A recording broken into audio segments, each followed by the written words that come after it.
Father Chris. Good morning, brothers. We are, I am Jay Clyde together with my group na si Gawon Nay o si Intanar. Tinabangan yung pag-ayon yun para makuha na kung sa gusto ipa-answer or makuha na mo sa pagbasa o sa pag-relate sa context. Kung i-invite si Jello, baka nabasahan ninyo at sa rapper. May US Jello. Siya natin pag-asa sa pamilya pero he died at his very early age. Sakit kayo sa pamilya niya. Pero sa group 1, para mo context as disciples of Jesus. So, as disciples of Jesus, namin 3 kind of questions nga among sila. First is,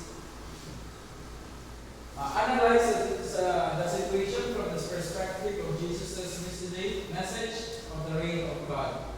So, ang situation mo, kung ito mo ni Jello, I believe na nabasa ang tanan kay usara mag-context ba. So, as a Christian disciple of Jesus, for us, this national problem of gambling is a contradiction to God's reign as announced by our Lord Jesus Christ. Ingon si Jesus nga, God's reign is not afar off, but is here and now, and breaks into history to deliver justice, to show mercy, and to give dignity to the poor. I hope nabasa na niya na Nana ni Lopez, yung Vice Nana ni Lopez ang basa. When we look at the double standards in our gambling laws, we find that they don't safeguard the poor, but protect only the powerful. Kay unfair kayo ba? Kaya kung ang mga pobre mag-gambling, risuhon. Pero ang mga dato mag-gambling, wala. So, mawala, naasa sa sistema na ito sa Pilipinas. Lamig. So, the government praises and profits from the some forms of gambling and condemns others. It is not the justice of the kingdom of God, but human manipulation of powers. Jesus presented God through poverty and humility. So, kung sa incarnation ni Jesus, sa crucifixion ni Jesus, dili man dato si Kristo, kung siya natao sa hotel, sa mansion, nasa sa pasungan. Pagkamatay ni Jesus, wala siyang gilubong sa kanang mahalot kayo ng lugnanan, kundi sa cross niya, gilansan sa dito. So, paminaw ba? Importante kayo nga masauta natin. So, Jesus stood with those who are small and blessed, those who are poor of spirit. Kaya nasa Beatitudes ba, the morality of Catholics, na blessed those who are poor in spirit, itong ipangalaw-law, itong ipang-tamastamasan sa litunan. Kamong mga seminarista, poor in spirit, mga pobre ba ta? Ha? Ipang-daw-daw ba mo? Tubad niyo rin. Daw-daw ka? Sometimes. Ikaw, Arnel, daw-daw ka, poor ka? I don't know. So, but in gambling, balik sa context, but in gambling, it is the poor who are hurt the most as they lose what they have or falsehoods. The kingdom of God challenges us to declare this is not the way to the kingdom. In the kingdom of God, laws are not partial and poor people are not oppressed, but are elevated. So, makita mo na ito panagdaog-daog sa katawan niya sa context ni Jello. Dahil nasa sitwasyon ni Jello. Diba? Namatay siya, pinangita sa siyang papa, nag-ibriso. Ang papa pa yun nga, nag-ibriso, dinangit niya sa polis nga, iba-iba pa ang pamilya, kasi nabalaka ito, pero wala. Grabe nga panagdaog-daog sa mga tuloy. So, our next guide question is, identify the honorable, quote-unquote, excuses that people might use to avoid getting involved. So, sa situation sa gambling, manay na ito, siguro, makadawag ang manay, ngayon siya dialog ka na sa gobyerno, tutol ko mo ko. Pinsama ko, pero tutol. Wala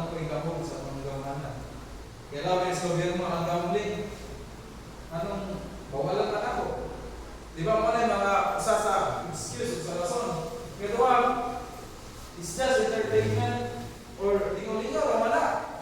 Ano man ka nang mawala sila ay ba? Lapay sa oras. Di ba, Mek? Di ba, ayan o. Sahay, kalimutan ka nag-email later, di ba kadlaw? Kaya kami na lingaw-lingaw ra. Para masawa ni Father Chris, taas kayo. Kalimutan ka basa ba? Di ba, yan na. Excuses ba? It's just entertainment. Kaya talaw, the system is too big. Nothing will change even if I act. Kaya talaw, grabe ka, dako mo lang sa sistema. Kung saan pa ako, badong-badlong mo nila, huwag ka magdabo. Kaya na, mga excuses ba? Saan ako po, kumibiging lang ako sa sistema. Di ba, Del, no? Sa community ba? Hindi na lang ako reklamo ba kayo? Kaya ako mag-reklamo mo. Wala ka, kaya ako pa kaya ang sistema pinsa ba ako? Marami din. Ikaw pa, at least it gives jobs and income. Sa Pogo, di ba? Sa rason nga wala, dupay na naana, sa bounty question mo kay naghatag magtrabaho, naghatag mag-income. Bisa sa mainit, di ba, Mek? Sa inyo ha, panlaysis, anong wala, ibawal sa mga tao ba, ibabot mo, naghatag mag-income. So, mga honorable na excuses ko mo ngayon. Ang kanipon, last, kalimang na hinutugan natin tayo sa mga rason. Religion should be personal, not political or sociological. So, ang religion ko na kay personal mo, imuha na kanana. Di ko na mangilabot sa mga politiko. Kaya lahat ko kailangan. Lahat ko kailangan ng religion. Personal. So, mga common na mga excuses nga dili mauyod. Kay naman sa Philippines, ni na namin. Kung kayo mo dito nga,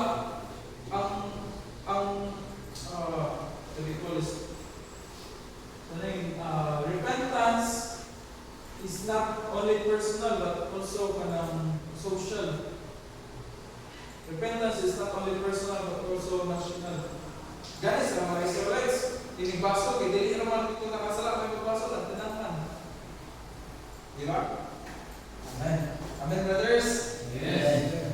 The next guide question, consider what it means to believe in the good news and repent in this context. Sa context nga po ni Jeto.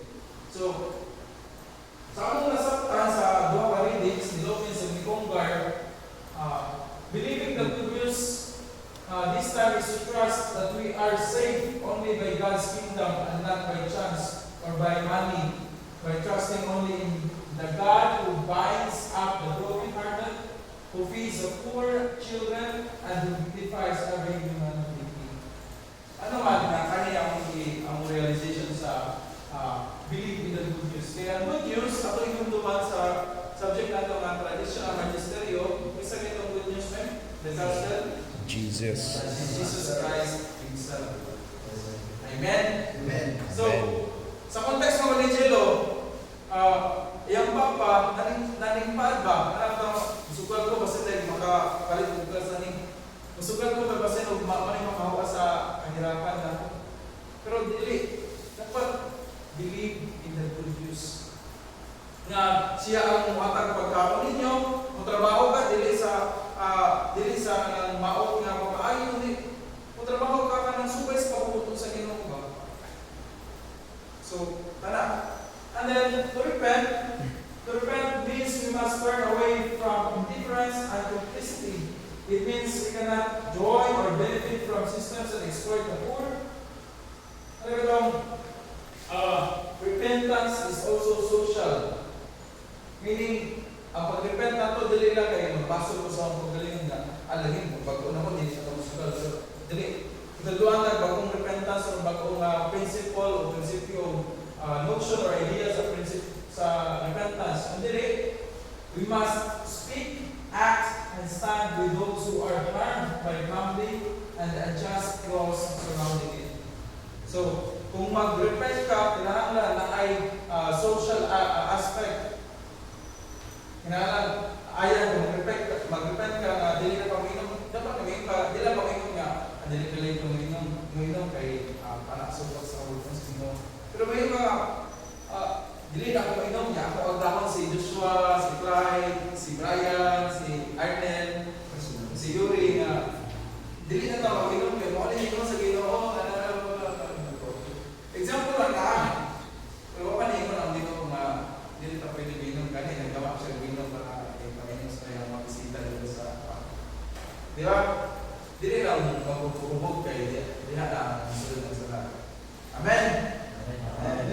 So,